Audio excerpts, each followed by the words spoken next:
vai ter dilúvio no deserto do Saara, em toda aquela região ali do deserto do Saara. Será que o Sol tem alguma ligação com isso? O que diz a ciência de verdade? Não aquela ciência seletiva que algumas pessoas costumam pegar. Não, o que dizem os cientistas sobre isso? Será que o Sol ele tá tendo alguma ligação, já que a gente está no pico de atividade solar? Richard, o que está acontecendo?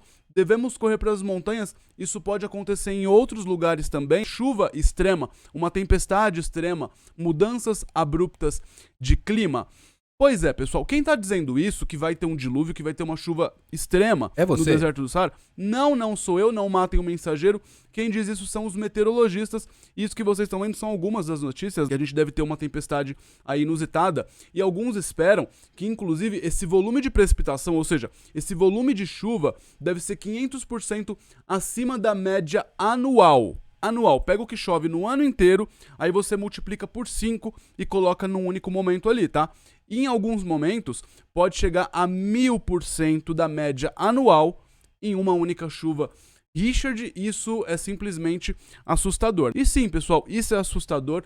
Isso está se tornando cada vez mais comum no nosso planeta e não deve parar por aí. Vocês vão entender o porquê. Aqui, como vocês sabem, né, que quando eu mato a cobra, eu mostro a cobra. Então vou mostrar alguns estudos, o que eles falam sobre isso. Será então que o Sol ele tá por trás dessas tempestades abruptas, de eventos climáticos catastróficos que têm acontecido no nosso planeta? Vamos falar sobre tudo isso, mas, como diria Jack, que já tá enchendo seu antigo coletinho salva-vida no sopro, vamos por partes. Ai, Richard, mas chover no deserto então vai ser bom, né? Tem gente lá que precisa de água, né? Então vai ser uma coisa boa. Parece uma boa notícia, não parece? Parece, só que não é, pessoal. Porque esse nível de chuva, a precipitação, quando ela acontece num lugar, ela deixa de acontecer em outro lugar. A gente tem uma quantidade de nuvens ali que deve, né, cair na forma de água. Então, se isso acontece nessa região... tem um monte de cidade que vai ficar língua. Exatamente. Por exemplo, no deserto, a gente tem alguns vilarejos que não tem preparo nenhum para fortes chuvas extremas e possíveis inundações. Nem pra chuva sequer, tem muito local que nem telhado tem direito. E outra, né, isso mostra como o planeta Terra inteiro tá tendo esse efeito de mudanças climáticas. Eu vou mostrar aqui para vocês uma coisa, já para começar, o que a gente tem de histórico quando a gente fala de tempestades, de chuvas extremas que bateram recordes aí, né, e que causaram catástrofes absurdas. Isso é bom, né? Porque muita gente pode estar, mas isso não é comum? Será que não é comum? Aí que tá, né? Vamos ver. Isso que vocês estão vendo é um estudo que meio que ele acaba de sair. Agora, maio de 2024. A influência do fluxo de raios cósmicos em chuvas extremas, que aconteceram quando? Na Grécia e na Líbia, lá em setembro agora de 2023, faz pouco tempo, tá? Eles analisaram ali porque a gente teve uma chuva catastrófica, torrencial, que pegou todo mundo ali despreparado e foi, pra quem não se lembra, catastrófico de verdade. Como eu disse, atingiu principalmente Grécia e Líbia. Então eles analisaram os dados climáticos disso e sabe o que eles perceberam? Todos os links, pessoal, desses estudos, eu vou deixar aqui na descrição, porque vocês sabem que quando eu mato a cobra, eu mostro a cobra, né? Então o que eles analisaram? Os dados climáticos e as temperaturas do oceano, porque isso influencia e muito, né? Quando o oceano ele fica numa temperatura maior, ou seja, mais quente, a gente tem uma precipitação maior. Sabe o que eles encontraram? Para surpresa de muitos, né? Uma correlação negativa com a temperatura do oceano, ou seja, quando o oceano estava se aquecendo, isso não causou em nenhum momento uma chuva abrupta e torrencial, né? Uma tempestade torrencial na Grécia e na Líbia. Por outro lado, sabe o que eles analisaram? Uma correlação positiva com a radiação cósmica, ou seja, esses raios que vêm do espaço, essa radiação que vem do espaço, tá? A influência, de acordo com esse estudo, foi de 34% a 60% dessa chuva torrencial na Grécia e de 33% a 65% do que aconteceu na Líbia. Tudo por conta de quê? Radiação absurda que a gente teve vindo do espaço. Ah, Richard, então foi só nesse caso, talvez não é em todos os casos, Foi uma exceção, né? então. Seguinte, pessoal, existe uma relação com uma chuva extrema que aconteceu no Brasil, tá? E como vocês sabem que eu mostro pra vocês, aí tá, ó, relação entre a chuva extrema, né, tempestade extrema, ocorrências de tempestades extremas e radiação cósmica da nossa galáxia, né? Aonde? Natal, Rio Grande do Norte. Isso é um estudo mostrando coisas que aconteceram no Brasil, Lembrando tá? que esses estudos vão ficar tudo pregados na Todos descrição. pregados aqui na descrição, o link de todos eles, tá? Aconteceu, é o seguinte, uma chuva torrencial lá em 1998, em Natal, Rio Grande do Norte. Foi muito torrencial mesmo. E aí eles tentaram cruzar os dados. Será que teve alguma influência com radiação cósmica? E olha essa tabela, só pra gente ter uma ideia. Olha o que aconteceu aqui, tá? Essa figura, esse gráfico, né? Ele mostra a precipitação em milímetros, né? Em cima aqui. E embaixo, o fluxo de radiação cósmica. E repara numa coisa, conforme a gente tem um aumento de radiação cósmica nesse gráfico, na parte inferior, a gente tem um aumento na precipitação, ou seja, na quantidade de chuva que caiu lá em Natal, Rio Grande do Norte, causando uma verdadeira catástrofe climática, Até né, porque nesse não período. fica muito parecido com aquele sistema usado para chover em Dubai. Exatamente, né? É a semeadura de nuvens acontecendo de forma natural. Lá em Dubai, o que eles fazem? Eles lançam drones em nuvens que estão passando por lá, mas que não iam cair na forma de chuva, e aí eles lançam, nesses drones, eles disparam alguma carga elétrica. E aí isso altera, né, as propriedades daquela nuvem e faz com que a chuva caia. A mesma coisa acontece com radiação cósmica. Seja radiação cósmica galáctica, ou seja, quando a gente fala de explosões de estrelas, de coisas que estão acontecendo no espaço mais profundo, seja de radiação que vem proveniente do nosso Sol, quando ela vem de forma extrema, A tá? explosão de likes, ela causa radiação, será? Causa radiação no meu coração de tanta alegria. Quem estiver gostando desse vídeo, não esquece, deixa o like aqui embaixo, se inscreve no canal e ativa o sininho das notificações. Eu quero ajudar ainda mais. Você quer ajudar ainda mais, você clica aqui embaixo em Seja Membro, tá bom? Você vai ter acesso a conteúdo exclusivo, vai ter acesso a conteúdo antecipado e ainda por cima vai dar aquela força pro canal Galeria do Meteorito. News, não é? Muitas breaking news. E o nomezinho passando aí como patrocinador oficial Lembrando que ainda do nosso tem canal. a nossa loja também. Pra quem Loja quiser um Galeria do pedacinho do espaço, hein? Meteorito.com. Exatamente, né? Você quer ter um pedacinho do espaço na sua mão? Você pode ir lá em loja Galeria do Meteorito.com. Meteoritos raros e exclusivos aqui no Brasil para vocês, tá certo? Voltando então agora, pessoal, o que eles encontraram de forma clara aqui, tá? A radiação cósmica, ela ioniza a nossa atmosfera, ou seja, ela faz com que as nuvens elas tenham uma precipitação maior, influencia na capa de nuvens e é numa escala diária, tá? A correlação clara que eles encontraram, que é o que a gente consegue ver nesse gráfico, é quando a gente tem uma quantidade maior de radiação cósmica, a gente tem chuvas de mais de 10 milímetros acontecendo. O nível de radiação cósmica está alto, o nível de chuva também acontece de forma mais elevada, como mostra nesse gráfico aqui que os cientistas conseguiram mostrar aqui pra gente. E isso deve ter surpreendido muita gente por aí, né? Que acha que tudo coincidência. Será que é só uma coincidência? Aí que tá, pessoal, os piores desastres naturais, quando a gente fala, vamos falar de desastres naturais, vem o que na nossa cabeça, Cris?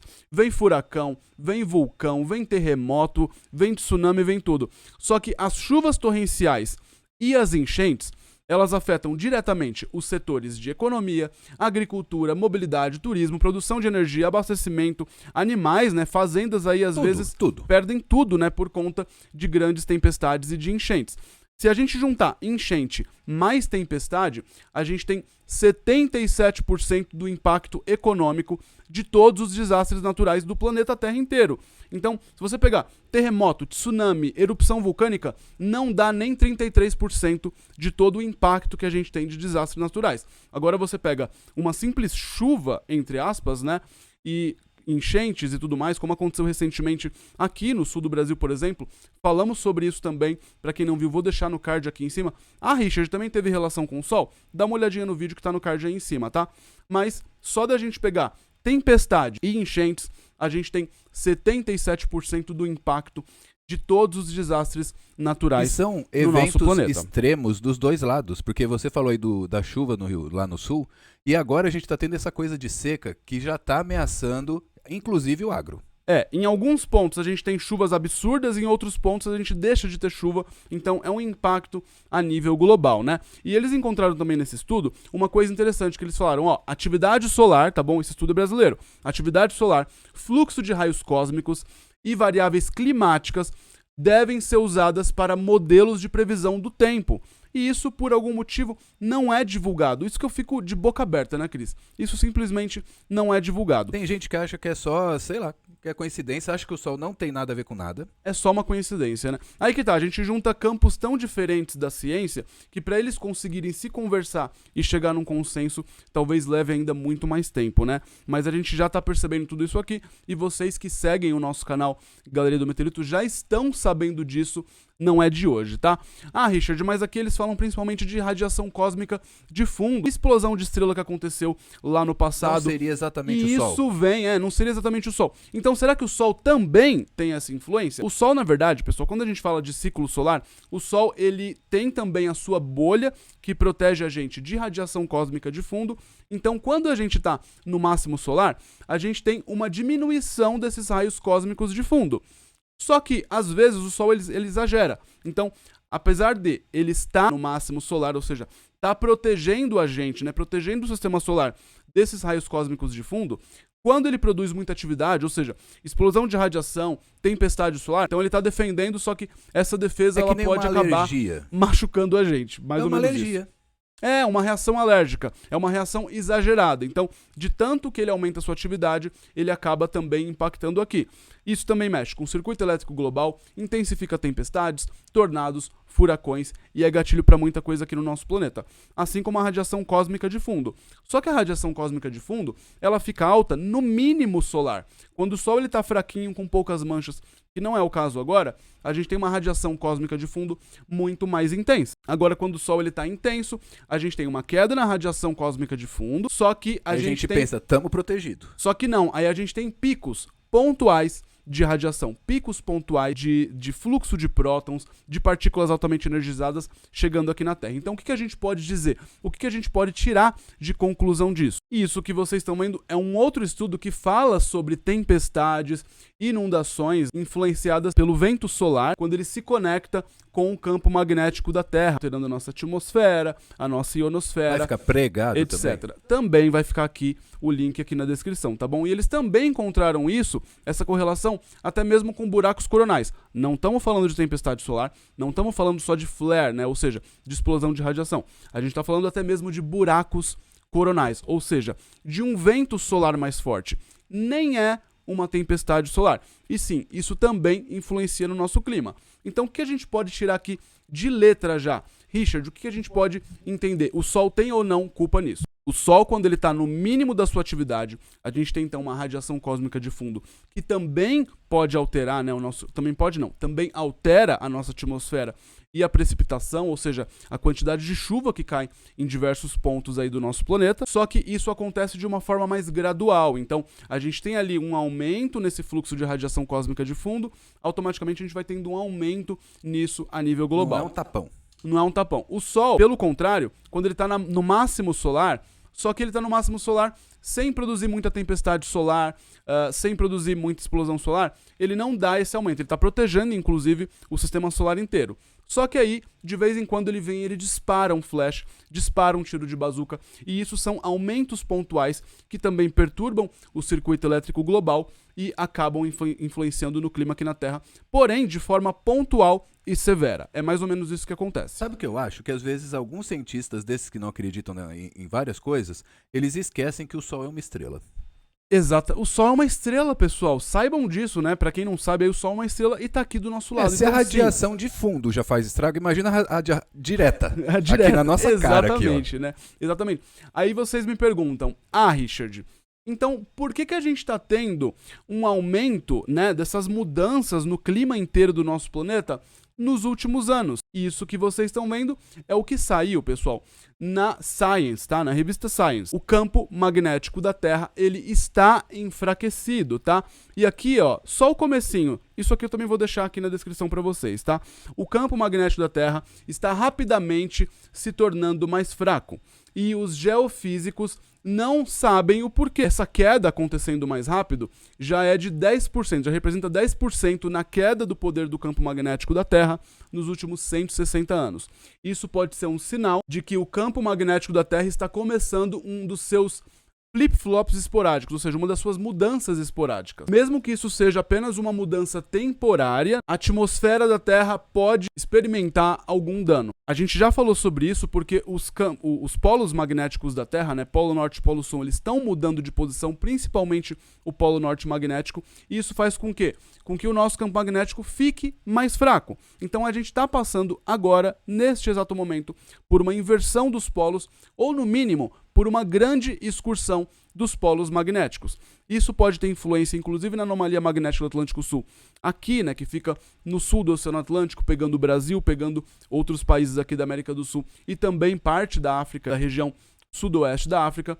E sim, essa mudança no nosso campo magnético, seja inversão ou seja grande excursão, faz com que o nosso campo magnético fique mais fraco, já está 10% mais fraco, e se de fato acontecer essa inversão de campo magnético e não for só uma excursão, ele pode ficar 90% mais fraco. Quanto mais fraco, maior é o impacto de radiação cósmica de fundo e de explosões solares e de todo esse gatilho, né, de que o Sol é capaz de fazer aqui no nosso planeta. Seja no clima, seja em tempestades absurdas no deserto, ou até mesmo em outras coisas, como gatilho para terremotos, erupções vulcânicas e coisas desse tipo. Vou deixar algumas sugestões de vídeo aqui nos cards. Então aqui a gente fala pura ciência sem preconceitos, tá? Aqui a gente fala simplesmente o que os cientistas estão encontrando e o que está realmente acontecendo no nosso planeta. Então sim, né, respondendo a pergunta de muitos, sim, o ser humano também tem uma influência grande nisso, mas não é só, tá? O campo magnético mais fraco em 10%, isso já é aceito por todos os cientistas, não tem como negar, né?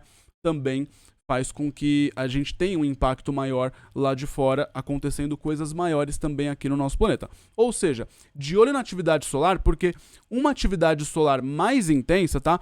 A gente já está prevendo, os especialistas do clima já estão prevendo, né, que chuvas torrenciais podem acontecer no deserto nos próximos dias. Então, a depender da tempestade solar que a gente pode ter, da explosão de radiação e desse impacto do Sol que vai ter nos próximos dias, isso pode se intensificar, se a gente levar em consideração todos esses estudos, ou isso pode ser amenizado. Então, por isso, de olho na atividade solar nos próximos dias, né, e nesses impactos pontuais que a gente pode ter no clima. Aconteceu com Barry, inclusive, para quem não viu, vou deixar no card aqui em cima. E, pessoal, falando sobre o impacto do Sol na Terra, sim, tem impacto em praticamente tudo que a gente conhece. Como eu disse, a gente está falando da nossa estrela, do Sol, né? Dá uma olhada nesse vídeo, por exemplo, que eu vou deixar no box aqui para vocês, tá certo? Bom, pessoal, então basicamente é isso. De olho no Sol e na radiação que vem do espaço. E até a próxima. Fui. Tchau, tchau.